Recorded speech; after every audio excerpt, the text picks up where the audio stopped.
Livro do Apocalipse de São João, capítulo de número 21, versículo 7.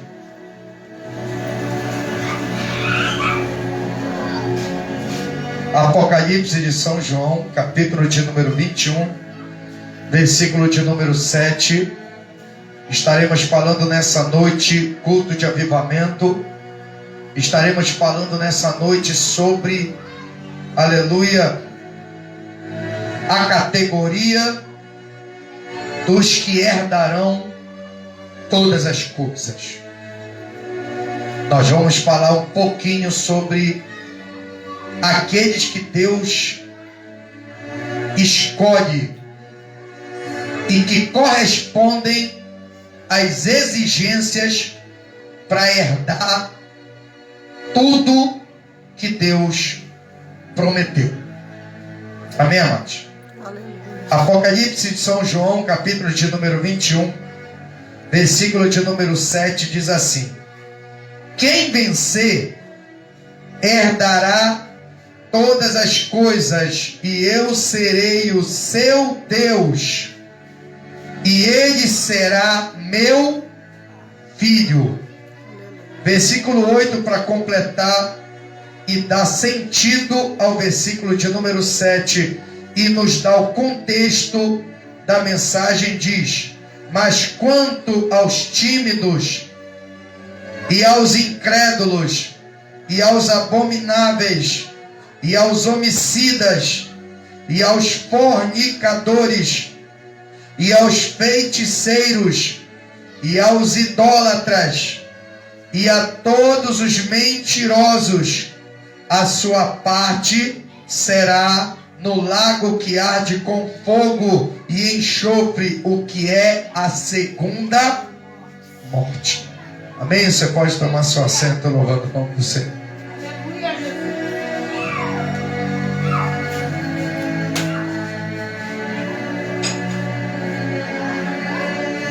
Amados,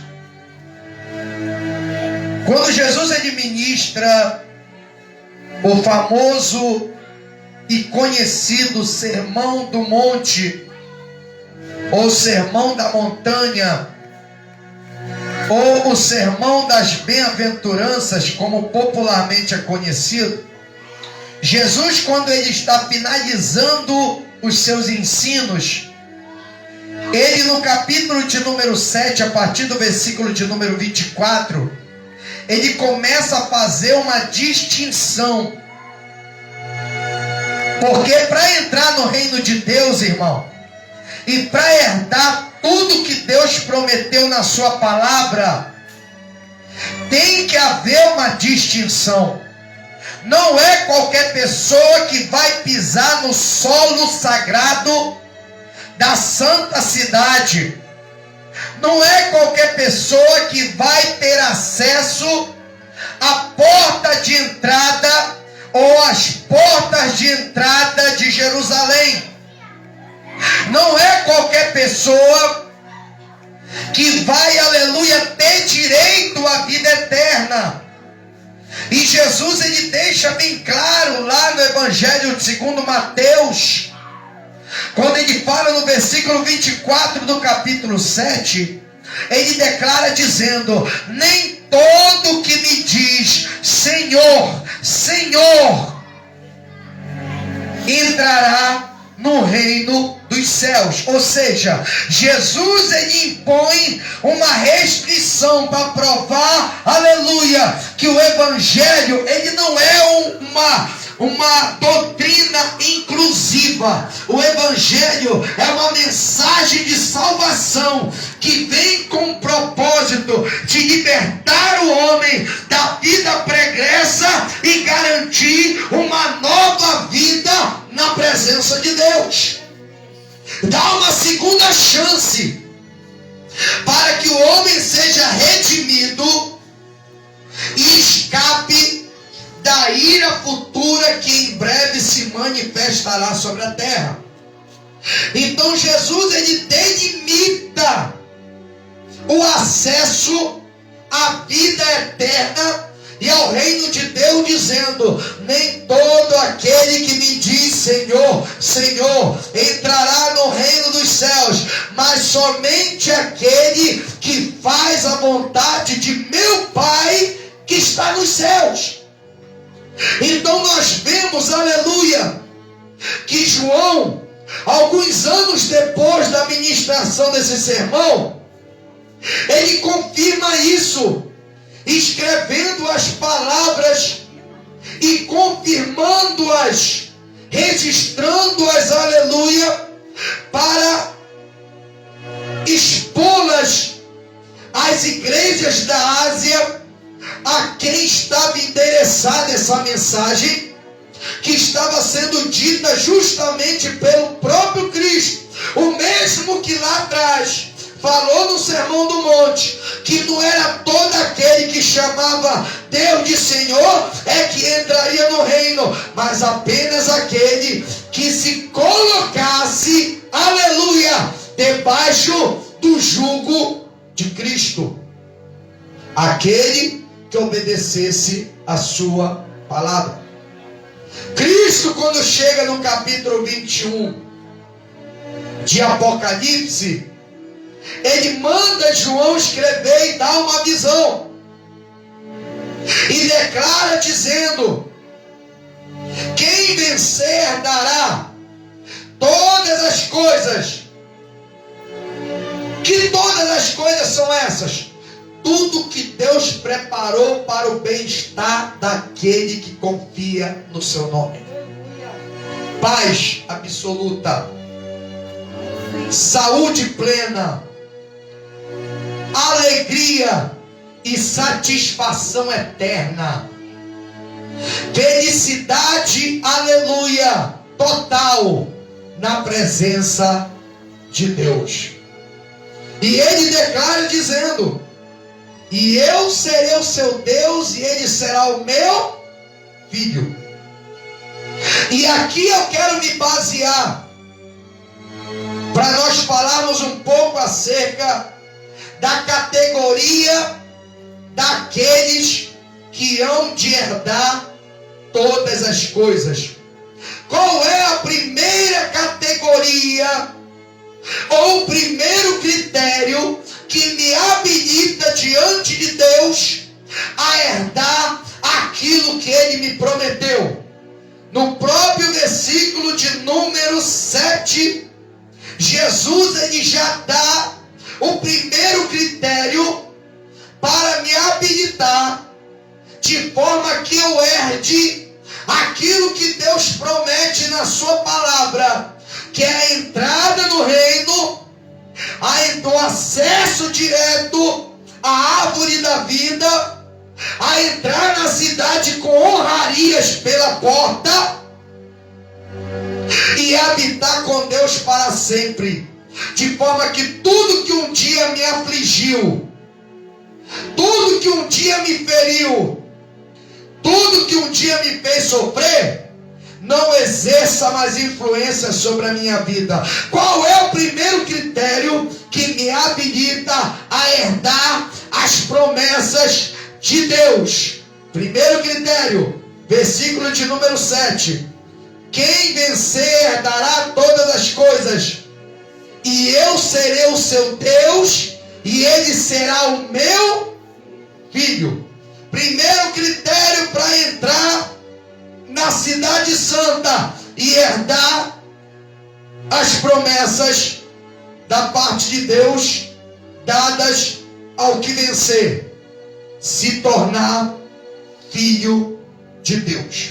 A palavra de Deus diz em João capítulo 1, versículo de número 14, versículo de número 12, se não me falha a memória, dizendo: veio para os que eram seus, mas os seus não receberam.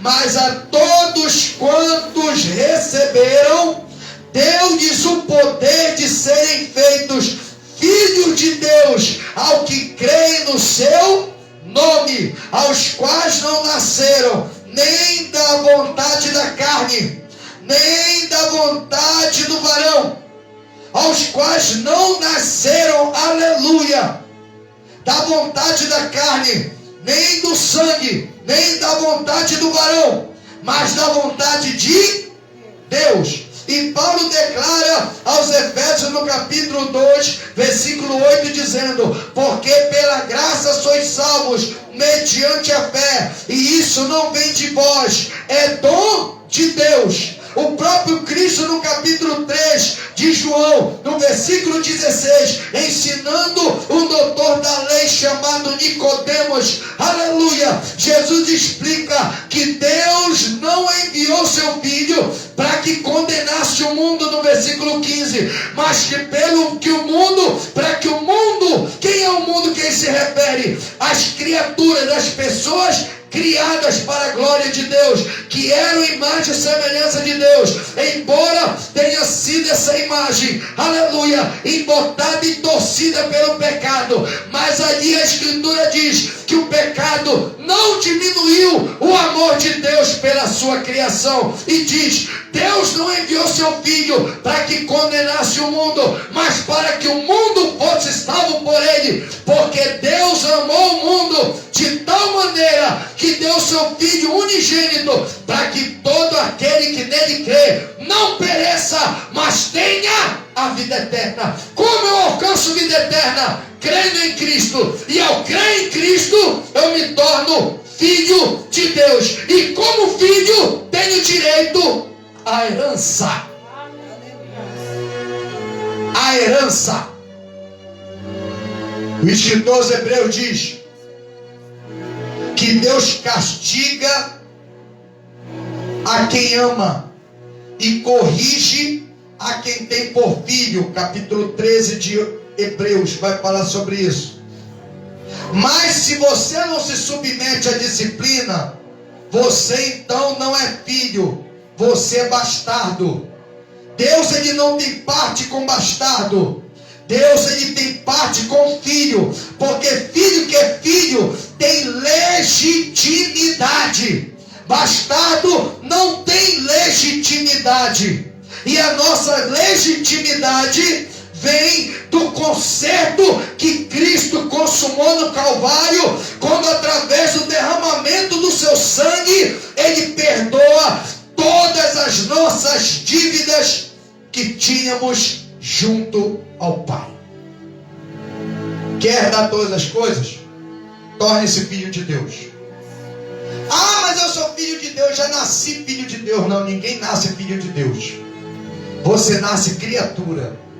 Você se torna filho de Deus ao crer no nome do Senhor. Quem crê mantém relação, porque está falando aqui de relação. O filho, ele tem relação com o pai e vice-versa. Filho não é estrangeiro, filho é natural, filho não é vizinho, filho é habitante legal. Quer dar todas as coisas? Torne-se filho, porque como filho você tem direito à herança. Filho é aquele que obedece, filho é aquele que se compromete, filho é aquele, aleluia, que se sujeita à ordem do pai. Filho é aquele que faz de tudo para manter o nome do pai, aleluia, em honra. Porque o primeiro mandamento com promessa é: honra teu pai e tua mãe, para que os teus dias se prolonguem sobre a terra. Quem é filho honra. Deus, quando fala aos sacerdotes por meio de Malaquias, no capítulo 1, aleluia, de Malaquias, ele começa falando o seguinte: o filho honra o pai, o servo ao seu senhor. Se eu sou pai, onde está minha honra? Se eu sou senhor, onde está o meu temor?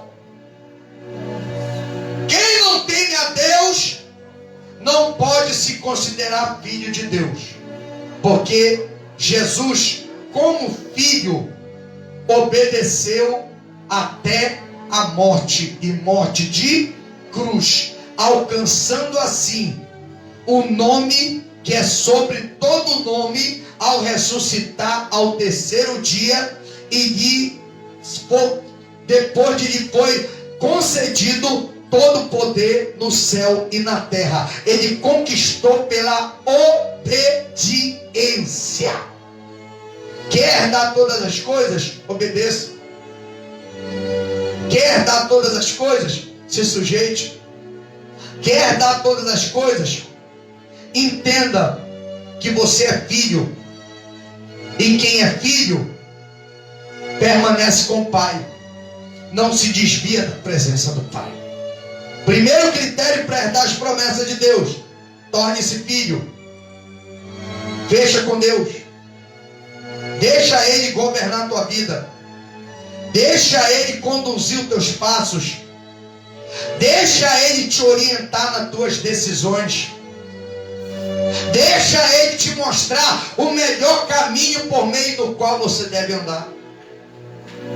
Não faça nada por conta própria. Não queira ser independente ou autossuficiente. Porque isso não é coisa de filho. Isso é coisa de bastardo. De quem não tem compromisso com o Pai. Quer herdar? Torne-se filho. Primeiro critério: ser filho. Crer em Jesus. Andar como Ele andou. Viver como Ele viveu. Segundo, quer herdar? Tudo que Deus prometeu: vida eterna, paz plena, gozo absoluto, saúde total, livramento permanente, paz absoluta.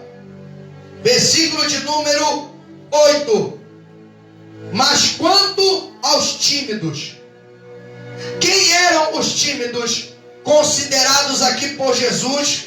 Uma categoria que não está habilitada a herdar todas as coisas. Tímido, do ponto de vista bíblico, significa aquele que é covarde, aquele que é a antítese do corajoso, porque covarde não tem capacidade de dominar, covarde não tem capacidade de enfrentamento, covarde não tem capacidade e nem firmeza para vencer, porque é covarde. Por isso que a palavra de Deus diz, aleluia, que quando Gideão seleciona 32.000 homens para entrar numa peleja contra um exército inumerável, aleluia, de midianitas, a palavra do Senhor vai dizer que Deus, no capítulo 7 de Juízes, manda que Gideão estabeleça uma regra para um processo seletivo e dá uma ordem: Gideão, muito é o povo que está contigo. Manda esse povo, aleluia, dá uma ordem a eles dizendo, porque pelo número eles vão achar que foi o seu braço que deu a vitória. Então dá um grito aí e manda uma ordem a eles dizendo: os covardes e os medrosos, voltem cada um para sua tenda. A palavra de Deus diz que de 32.000, irmão, 22.000 volta para casa. Sabe por quê? Porque Deus sabe com quem Ele pode contar. É por isso que Deus, Ele coloca à prova aquele que tem potencial de ser herdeiro, porque somente através da prova é que o que está escondido vem à tona, irmão. Tem gente que diz que pode, que faz, mas quando chega na hora da dificuldade, na hora da crise, na hora da luta, sabe quem é o primeiro que pula do barco? É aquele que falou que era, que podia e que fazia. Deus não conta com covarde, porque o covarde é o primeiro que deixa o rebanho à mercê dos lobos devoradores. O covarde é o primeiro que vira a costa. O covarde não tem estabilidade. O covarde, ele anda conforme a banda toca. Ele vai para onde a banda toca. Se tem vantagem, ele está lá. Mas se não tiver vantagem, ele procura um lado que possa lhe dar vantagem. O covarde, aleluia, ele é tão perigoso que ele tem a capacidade de até mesmo desestimular aquele que tem vontade de vencer, dizendo: não vamos conseguir, eles são maiores, são mais poderosos, tem equipamento mais forte. Ou seja, um covarde sempre tem uma visão medíocre daquilo, aleluia, que ele observa. A visão dele nunca vai ser uma visão certa, correta, objetiva. Sabe por quê? Porque o covarde, ele não tem estabilidade, ele não crê. O covarde, ele foge. O covarde, ele tem medo. O medo faz parte da realidade do covarde. Por isso que o segundo critério para que você herde as promessas de Deus, além de ser filho, tem que ser um filho, mas tem que ser um filho corajoso. Porque aquele que é corajoso, ele não foge da batalha. Aquele que é corajoso, ao invés de arrumar uma desculpa, aleluia, para virar as costas e salvar sua pele, ele dá um jeito, aleluia, para resolver o problema. Ele não olha para a quantidade e também não olha para a circunstância. Ele olha para aquele que prometeu que entraria com providência e mudaria o cativeiro e viraria a circunstância para que se torne favorável. Tem que ser corajoso, porque o corajoso não foge da batalha. O corajoso, ele é preparado para desafios. Quem é corajoso dificilmente foge de uma adversidade, porque ele sempre encontra uma oportunidade para crescer. Corajoso é assim: ele vê na dificuldade, na adversidade, no tempo mau, no dia mau, uma oportunidade de crescimento. O covarde não, só vê problema. Só vê problema. É agora que o navio vai naufragar. É agora que o barco vai afundar. É agora que o negócio vai pro brejo. A vaca vai pro brejo. O corajoso não. É agora que eu vou me destacar. É agora que eu vou mostrar o meu valor. É agora que aquele que disse que eu não conseguiria vai ter que ver do que eu sou capaz nessa situação. Essa é a visão do corajoso. Quando todo mundo está desesperado, se matando, arrancando os cabelos, o corajoso está trabalhando para se beneficiar da situação. É agora que ele vai mostrar quem ele é na verdade. Ele aproveita oportunidades. Só é da promessa quem vê oportunidades. Só é da promessa quem tem visão. Tem que ser corajoso. O corajoso tem visão. O exército de Israel não tinha visão. Eles viam um gigante imbatível. Davi via um homem mortal que não era amparado pela aliança com Deus. Então já estava derrotado. Davi já via o gigante no chão. Sabe por quê? Porque quem é vitorioso, ele não é negativo, ele é positivo. Lembra dos 10 espias? É a terra, mana leite e mel. Mas tem um porém, está cheio de gigantes. As cidades são muradas, em vez de focarem na bênção, eles focaram no problema. Os muros chegam até o céu. A cidade é cheia de gigantes. Não era todo mundo gigante, não, irmão, só alguns. Mas eles eram tão covardes. O medo, o pavor, que foi a evolução do medo. O medo se transformou em um pavor tão grande que eles viam todos os habitantes como gigantes. E disse: eles vão nos devorar como quem devora pão, e aos seus olhos nós somos como gafanhotos, e até aos nossos próprios olhos nós somos. Olha só, tem baixa estima. O covarde nunca pensa que vai vencer, sempre acha que vai perder. O corajoso não. O corajoso, ele já entra na batalha na certeza que ele vai vencer. Aí herda a promessa. É aquele crente que todo mundo diz: não vai durar um mês. Isso já faz mais de anos. Não vai ficar muito tempo. E já dura anos na presença de Deus.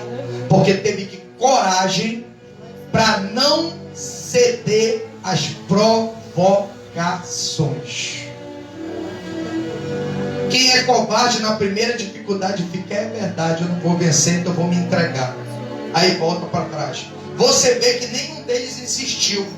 Quando Gideão gritou: covardes e medrosos, voltem, 22 mil simplesmente viraram a costa e meteram o pé. Parece que só estava esperando a ordem. Porque é assim: quem é covarde só espera um motivo. Agora quem é corajoso só aguarda uma oportunidade para mostrar quem ele é. Que ele é muito mais do que os olhos podem ver. Medroso, tímido, não herda o reino. Tímido, nega Jesus.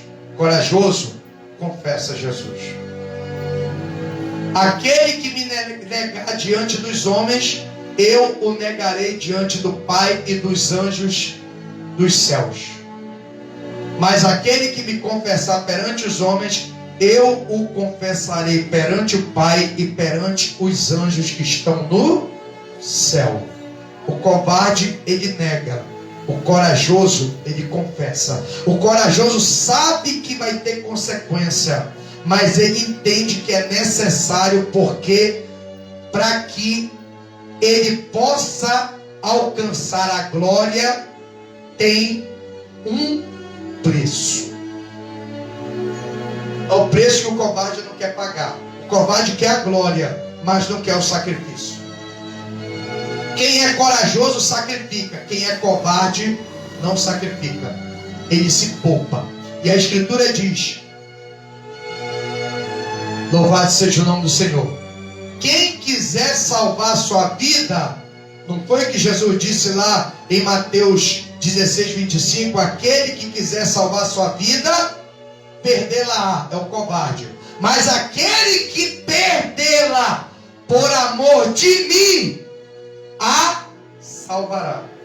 É aquele crente quando é confrontado: tu é crente? Tu serve a Deus? E não sirvo não. Com medo de perder benefício. Aí nega Jesus, para não perder benefício, para não perder prestígio, para não perder consideração, para não perder oportunidade. Aí nega Jesus. Mas quem é fiel a Jesus pode até perder uma porta aqui, mas lá na frente Deus vai abrir uma maior, porque Deus é fiel. É o corajoso. Incrédulos.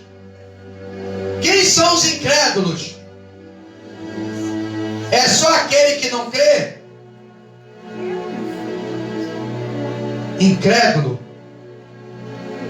não é só aquele que não crê, mas também aquele que se recusa a crer.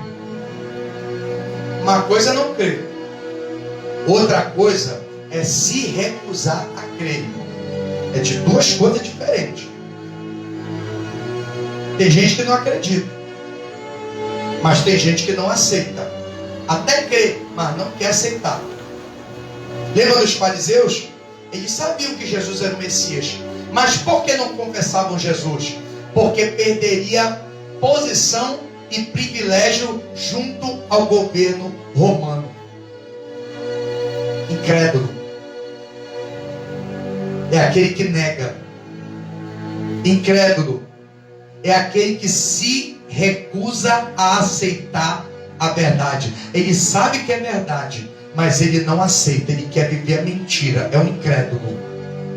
Lembra do que Paulo fala sobre os incrédulos lá no capítulo 4 da segunda carta aos Coríntios? Se o nosso evangelho está encoberto para os que se perdem, é aquele que se desvia, é aquele que sabe a verdade, mas quer ficar na mentira.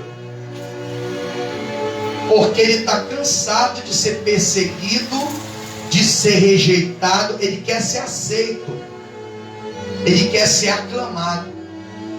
E Jesus recomendou lá no relato de Lucas, dizendo: ai de vós quando os homens vos elogiarem, porque assim eles faziam antigamente, assim também se fazia antigamente aos falsos profetas. Quem eram os falsos profetas? Eram aqueles que conheciam a Deus, mas se recusavam a pregar a verdade para não perder privilégio. Pregava mentira só para ter vantagem, mas sabia quem era Deus. É o incrédulo. Sabe que é Deus, mas sabe quem é Deus, mas quer continuar vivendo uma mentira. Quer servir a dois senhores. Eu quero te dizer nessa noite: não podeis servir a dois senhores. Ou você serve a Deus ou serve a Mamon. Ou você serve a Deus ou serve as riquezas. Ou você é partidário do governo ou é partidário do reino de Deus. Não dá para ser as duas coisas ao mesmo tempo. Estado e igreja é que nem óleo e água, não se mistura. Incrédulo é aquele que se vende, é aquele que só fala o que é autorizado, é aquele, aleluia, que só fala o que o sistema a que ele se vendeu permite. É que nem os profetas de Jezabel, só falavam o que favorecia o governo, mas pregar contra o pecado não podia, porque o pecado favorecia o governo. O pecado trazia maldição e o povo comia na mão do governo. Então não podiam pecar contra o pecado. Só podia pregar o que favorecia Jezabel. É o incrédulo. Por isso que o incrédulo não pode herdar o reino dos céus, porque tem que estar fechado com Deus. E quem é fechado com Deus é crente em Jesus Cristo. Se você não for crente, aleluia, você não herdará o reino dos céus. E quem é o crente? É aquele que fala o que tem que ser falado. É o que prega a verdade, mesmo que lhe custe a vida. É o que prega a verdade, mesmo que lhe custe oportunidade.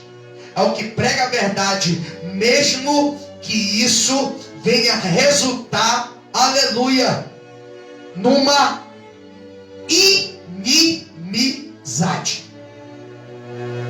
É aquele que prega a verdade, mesmo que seja reprovado pelos politicamente corretos. Esse é o crente.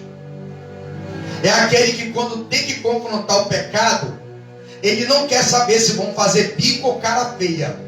É o que Deus falou para Ezequiel: Ezequiel, eu não vou te enviar do capítulo de número 1, no capítulo de número 2, eu não vou te enviar do livro de Ezequiel a um povo de estranha fala. Eu vou te enviar a um povo que fala a mesma língua que você. Eles vão fazer cara feia, eles vão fazer bico, eles vão se comportar em relação a você como sarça e espinheiros, e estarás no meio de serpentes e escorpiões, mas eu vou fazer com que a tua testa seja uma testa de ferro. Come o que achares, põe as minhas palavras no teu coração, e não sejas como cada rebelde, e eu vou te dar autoridade para falar em meu nome. Esse é o crente. Esse é aquele que vai herdar todas as coisas. É aquele que não respeita a face do soberbo. É aquele que não fica beijando sola. É aquele que não fica bajulando. É aquele que não se vende por um prato de lentilha. É aquele que permanece fiel, mesmo que custe a sua felicidade ou até a sua própria vida. Esse herda o reino dos céus. Esse herda as promessas de Deus. Porque Deus, ele conta com crente. E ser crente significa ser fiel. Incrédulo é infiel. Hoje está contigo, amanhã está com outro. Hoje fecha contigo, amanhã te deixa na mão e fecha com outro. Esse é o incrédulo. É o que não tem fidelidade, o que não tem aliança. Amém, amados? Seja filho, seja corajoso, mas também seja fiel. Porque tem gente que é corajoso para pecar, mas na hora de confessar o erro e se arrepender, ele é covarde. Ele, em vez de mudar de atitude, ele muda de igreja. Assim é o incrédulo. Ele não muda de atitude, ele muda de igreja. Só que vai continuar o problema, porque o problema não é local, o problema é pessoal. Então não sejas incrédulo, mas crente. Mostra a tua verdadeira face para Deus. Seja transparente. Porque quem é crente é transparente. Não tem nada escondido debaixo dos panos, debaixo do tapete, dos bastidores da sua vida. Tem que ser crente. Filho, corajoso, crente. Abomináveis. O que é ser abominável? É ser alguém que provoca nojo. A Escritura diz: 6 coisas aborrecem Deus, mas a 7ª Deus abomina. E o que é que Deus tem nojo? Aquele que semeia contenda. Deus está falando aqui nessa noite. Quem gosta de arrumar problema com os outros, Deus odeia.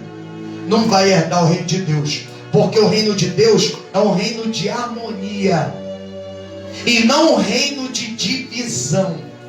A Escritura diz: ó, quão bom e suave é que os irmãos vivam em contenda, em divisão, em fofoca, em disse-me-disse. Não, em unir. Salmo 133, verso 1. Isso é amável. É bom e suave, é semelhante ao perfume. Quem é abominável, fede. Tem gente por aí fedendo as narinas de Deus, porque onde chega, em vez de trazer solução, só cria problema. Antes dele a igreja era toda unida. Foi só ele chegar, pronto, já começou as panelinhas, já começou a divisão, já começou, aleluia, as conspirações. Aí todo o rebanho se divide. Aí tem o grupo que é do fulano, o grupo que é do ciclano, o grupo que é... Não, irmão, Deus não está dividido. Deus quer o povo unido. Semeadura de contenda compromete a herança. Não cause problema, mas encontre soluções. Sabe qual é a melhor solução para resolver o problema da divisão? Perdão. Quem não perdoa não tem reconciliação. Deus ama a reconciliação. Abominável não herda. Só quem é amável. Quem provoca prazer em Deus. Quem atrai o coração de Deus? E o que é que atrai o coração de Deus? É a união. Todo mundo no mesmo pensamento. Todo mundo no mesmo propósito. Na divisão Deus não opera. E a herança também não chega. Terceiro, outro critério. Tem que ser filho, corajoso, crente, amado de Deus. E tem que ser o quê? A Escritura diz, aos homicidas. João, ele vai mais fundo, dizendo que homicida não é só aquele que mata fisicamente, mas é aquele que odeia o seu irmão no coração. Que você não deve ser como Caim, que era do maligno, que odiava o seu irmão, por isso ele o matou. Que era homicida. Por que Caim era homicida? Porque ele odiava o seu irmão. Quem odeia o outro é homicida, não vai herdar o reino. A Escritura diz que homicida não entra. Se você desejar o mal para o teu irmão, a Escritura diz que você já está com um pé no inferno. Se você chamar o teu irmão de raca, que significa cabeça oca, você já está com o pé no inferno. Sermão do Monte. Ouviste o que foi dito aos antigos, não matarás. Eu, porém, vos digo, se algum de vós ofendeu seu irmão, chamando ele de raca, você já está cotado para ir para o inferno. Porque é aqui que começa. O ódio começa aqui e termina aqui. Então o homicida não vai herdar o reino dos céus. Quem é o homicida? É aquele que odeia os outros. A Escritura diz, amai os vossos inimigos e orai pelos que vos perseguem. Se o teu inimigo tiver fome, o que é que você vai fazer? Vai matar ele de fome? Vai torcer para ele morrer mais rápido? Vai se alegrar com a condição caótica dele? Vai ficar satisfeito por ver ele na situação? Cuidado, a roda gira. Hoje você tem comida no prato, amanhã não se sabe. Se o teu inimigo tiver fome, o que é que você faz? E se ele tiver sede? E fazendo assim você vai acontecer o quê? Vai amontoar brasa. Ele vai ficar com a consciência pesada. E se tiver bom senso, vai se retratar. E você vai ganhar ele sem precisar falar uma palavra. Isso é amar. Isso é amar. Aquele que tem o poder de fazer o bem e não faz, ele peca. Ou seja, vai para o inferno. Uma coisa é você não ter como ajudar. Outra coisa é você ter como ajudar, mas mentir e privar o próximo da assistência. Lógico, irmão. Você tem que ver se realmente o próximo está precisando. Porque tem muita gente que usa de má fé para tomar o que é dos outros. É o famoso parasita. Toma muito cuidado. Tem gente que fica se vitimizando aí, se fazendo de pobrezinho, para tomar o que você conquista com esforço. Vigia. Porque não é todo mundo que você tem que ajudar, não. Só o que realmente está precisando. Agora, quem tem saúde, quem tem capacidade, vai trabalhar, irmão. Tem muito preguiçoso, só quer mamar na teta. Para com isso, irmão. Isso não é de Deus, não. Vai trabalhar e conquistar o teu. Amém? Homicida, não pode ser homicida. Tem que ser o quê? Pacificador.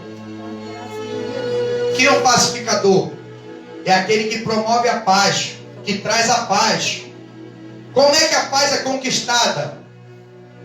Depois de uma vitória no meio de uma luta. É aquele que luta para ver o outro bem. É aquele que faz de tudo para promover o bem-estar. É o pacificador.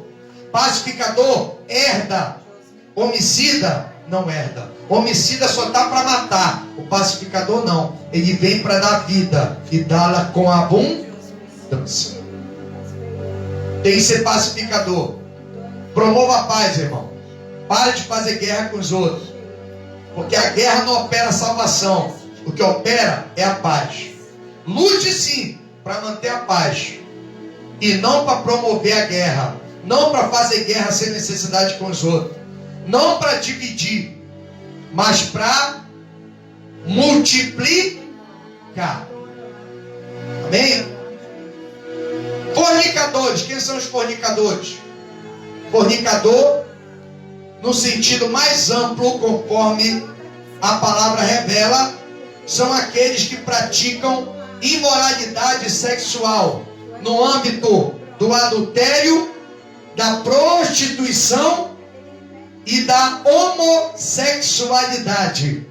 Essas três categorias estão cotadas para não herdar o reino de Deus.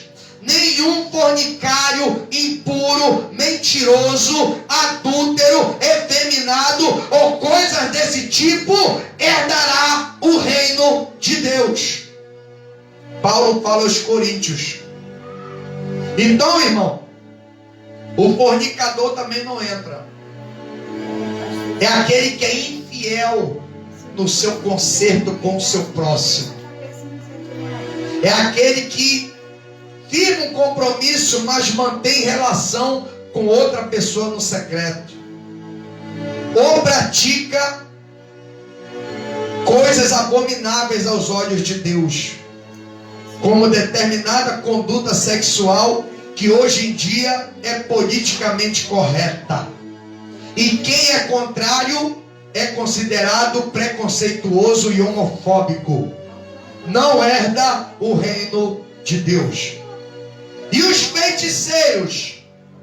A Escritura diz que não é só aquele que pratica feitiçaria no sentido literal da palavra, mas é aquele que é representado pelo que Samuel repreende Saul dizendo: tem o Senhor prazer mais em holocaustos e sacrifícios do que se lhe obedeça a palavra, pelo que o obedecer é melhor do que o sacrificar, e o atender é melhor do que a gordura de carneiro, porque a rebeldia é como o pecado da feitiçaria. Rebelde não herda o reino de Deus. O rebelde, ele não obedece. O rebelde, ele faz o que ele acha. Satanás foi o primeiro rebelde que foi deposto do reino porque quis se assentar num trono que não lhe era de direito. O rebelde, ele é usurpador, ele gosta de tomar o que é dos outros. O feiticeiro, ele trabalha para tomar o que é dos outros. Ele não luta para conquistar o que é seu, ele luta e trabalha para tomar o que é dos outros. E quem toma o que é dos outros não tem parte com o reino de Deus. É o feiticeiro. É aquele que não quer conquistar o seu espaço, ele quer tomar o que é dos outros. Ele quer o teu lugar. Ele quer a honra que você recebe pelo teu trabalho. Ele quer a visibilidade. Ele quer aparecer. Ele quer ser notado. Mas ele não é notado pelo que ele faz, pelo que ele produz, mas pelo que ele usurpa. E o usurpador não entra no reino dos céus. Feiticeiro é usurpador. Feiticeiro é rebelde. Feiticeiro gosta de tomar o que é dos outros. Feiticeiro conspira. Arma cilada. Esse tipo de gente não herdará o reino de Deus. Pode até alcançar alguma vantagem temporária aqui na terra, mas quando a trombeta tocar, vai ser um dos que vão ficar. Pode até conseguir alguma vantagem temporária por uma conspiração, mas quando a trombeta tocar, vai ser um dos que vão ficar. É gente que gosta de passar a perna no outro para tomar o que não é seu. Denegrir a imagem do outro.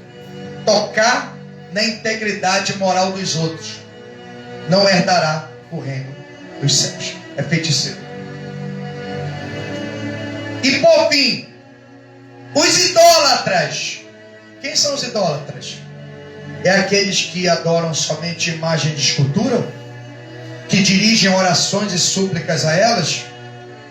Que as têm pelo seu braço forte? Não. A Escritura diz: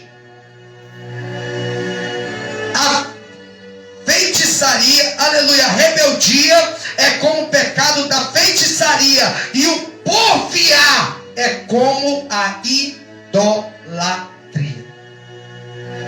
A idolatria se baseia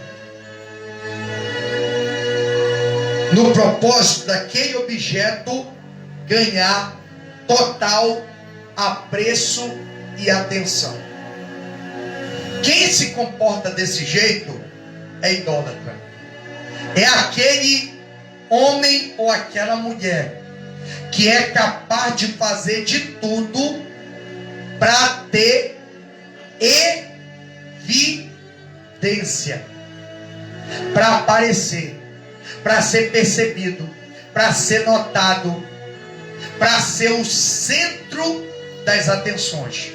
Idólatra não herda o reino, porque Deus não divide a sua glória com ninguém. Não é a igreja do pastor fulano de tal, é a igreja de Cristo que está sob a presidência do pastor fulano de tal. A igreja tem um cabeça, que não é o pastor, é Cristo. Amém, amados? Amém. Idólatra não herda o reino dos céus. É aquele que gosta de disputar. Quem canta melhor, quem prega melhor, quem toca melhor. Mas só disputa visando os seus interesses.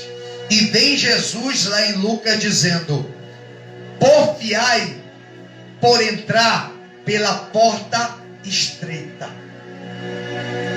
É a única disputa autorizada por Jesus. É disputa pela salvação. Fora isso, qualquer outro tipo de disputa é abominável e não vai herdar o reino de Deus. E finalizando, os mentirosos. O mentiroso não é só aquele que fala o que não é verdade, mas aquele que também deixa de falar o que é verdade. É aquela famosa meia-verdade. Esse também não vai herdar o reino. Sabe por quê? Porque quem fala a palavra de Deus por metade, a Escritura diz que Deus não dá o Espírito por metade. Quem é de Deus fala a palavra de Deus. Tem gente deixando de falar a palavra de Deus para ensinar doutrina de homens com medo de perder posição, privilégio e perder atenção. Aí tem determinada coisa que ele não fala, mas isso aqui não tem nada a ver, está aqui na Bíblia, mas não tem nada a ver. Venha como estás. Venha como estás.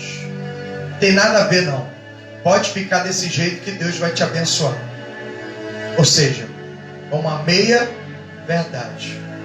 Ainda usa a palavra torcida para dizer: vinde como estáis. É isso que a palavra de Deus diz? Não. Mateus 11, 28. Vinde a mim todos os que estáis cansados e sobrecarregados, e eu vos aliviarei. Tomai sobre vós o meu jugo. Aqui começa a exigência. Porque a verdade, ela tem uma exigência. A mentira não. Quem prega a mentira não. A verdade tem uma exigência. Eu vou te aliviar, mas com uma condição: que o meu jugo e não dos outros esteja sobre o teu ombro. É o que eu falo que vale e não o que os outros falam. Lembra do profeta Jeremias, quando o profeta Ananias, Deus usa Jeremias para falar: entregue-se a Nabucodonosor, a cidade vai ser invadida e quem for por cativeiro vai sobreviver. Ananias viu a tribulação do rei Zedequias, a preocupação dos súditos, e para ganhar ibope e destaque, ele entra no assunto, quebra, aleluia, o jugo do pescoço de Jeremias e começa a profetizar dizendo: assim diz o Senhor, daqui a 2 anos a família real vai voltar para Jerusalém e eu tirarei dos vossos pescoços o jugo do rei da Babilônia. Aí o povo ficou aliviado, porque falou o que eles queriam ouvir. O mentiroso, ele não fala o que tem que falar, mas fala o que o povo quer ouvir, pregando mentira. Aí Jeremias vai embora, vira as costas.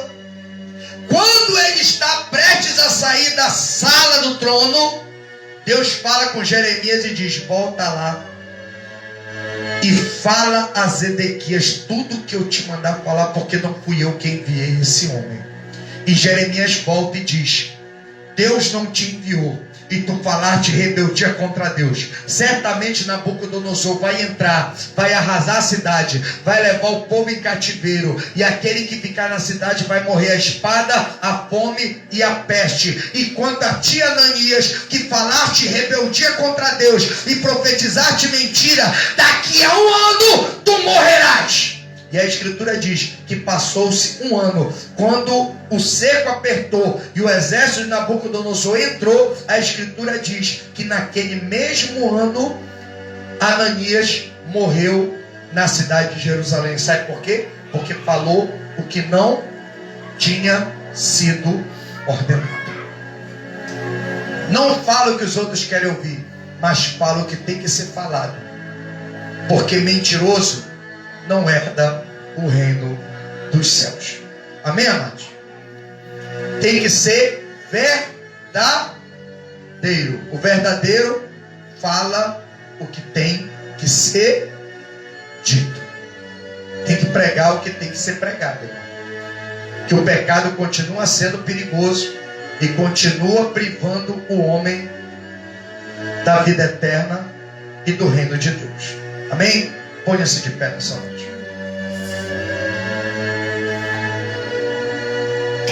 É fácil herdar o reino de Deus, amados? Não é para qualquer um. Tem que ser tudo isso aí mais um pouco. E tudo isso se encontra no perfil do Filho de Deus. Então, irmão, por isso que a palavra de Deus resume: bem-aventurado, feliz é o homem que alveja, que lava as suas vestiduras no sangue do Cordeiro, para que tenha direito à árvore da vida e entre na cidade pela porta. Mas ficarão de fora os cães, os feiticeiros, os que se prostituem, os abomináveis e todo aquele que ama e comete a mentira, cujo nome não está escrito no livro da vida. Amém, amados? Então que nós possamos continuar a ser como Jesus Cristo quer: transparentes, fiéis, corajosos, verdadeiros, aleluia, amáveis de Deus, que agrade o coração de Deus, para que nós tenhamos acesso a todas as suas promessas. Amém? Vamos agradecer a Deus. Senhor, eu te agradeço nesta noite pela tua palavra. Senhor, que tu possas edificar e fortalecer a tua igreja. Que a cada dia a tua palavra, Senhor, venha nos moldar de acordo com a tua vontade. Para que sejamos transformados, sejamos novas criaturas. Porque, Senhor, novidade de vida tem que ser todo dia na nossa vida. Por isso a visão diz que João viu, aleluia, um novo céu, uma nova terra. E a Escritura vai dizer: eis que faço novas todas as coisas. A única forma de herdarmos aquilo que é novo é sendo nova criatura e andando em novidade de vida. E andar em novidade de vida e andar na contramão daquilo que o povo desse tempo considera politicamente correto. Por isso, Senhor, que se ser uma nova criatura subtende desagradar a maioria, então que desagrademos a todos, mas que sejamos, ó Deus, agradáveis ao Senhor, para que tenhamos direito à árvore da vida e entremos na cidade santa pelas portas. Assim, ó Deus, eu te agradeço nesta noite. Abençoa o teu povo. Olha pela diaconisa Lilian, Senhor, que não pôde estar conosco nesta noite. Visita a tua serva nesta hora.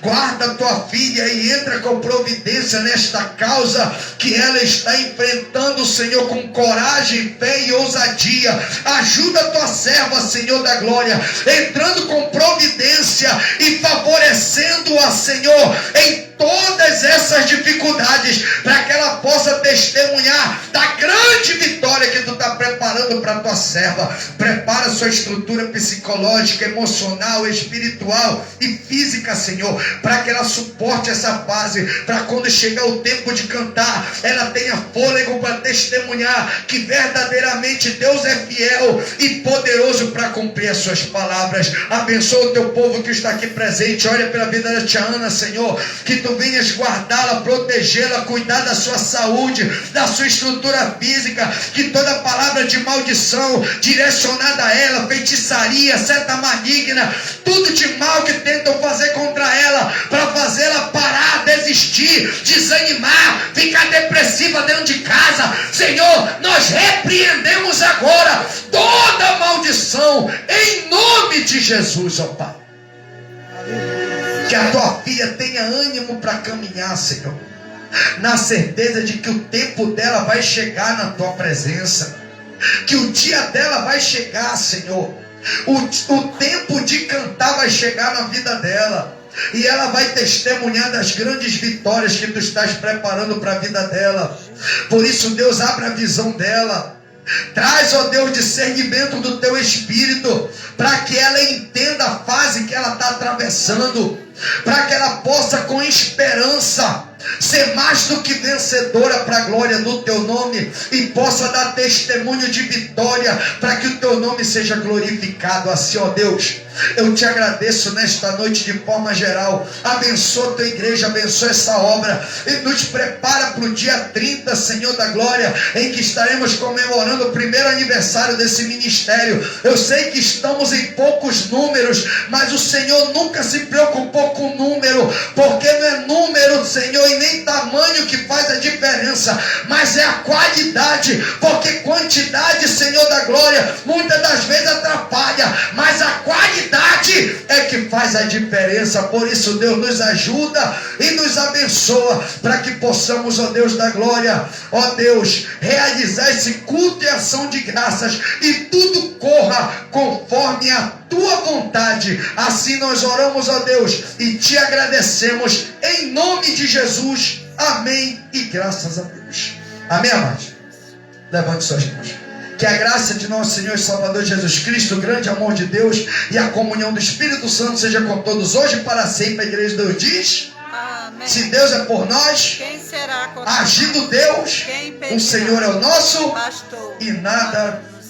Deus abençoe, aplauda o Senhor, e até quinta-feira no culto de libertação, se Deus quiser. Não esqueça, amanhã ali na igreja Manassés, comunidade evangélica Manassés, ali na Vereador Augusto Longo Braz 171, Estaremos ali na campanha das 12 portas de Jerusalém. Vai ser bênção em nome de Jesus. Esteja conosco e eu tenho certeza que Deus vai falar profundamente ao teu coração. Deus abençoe.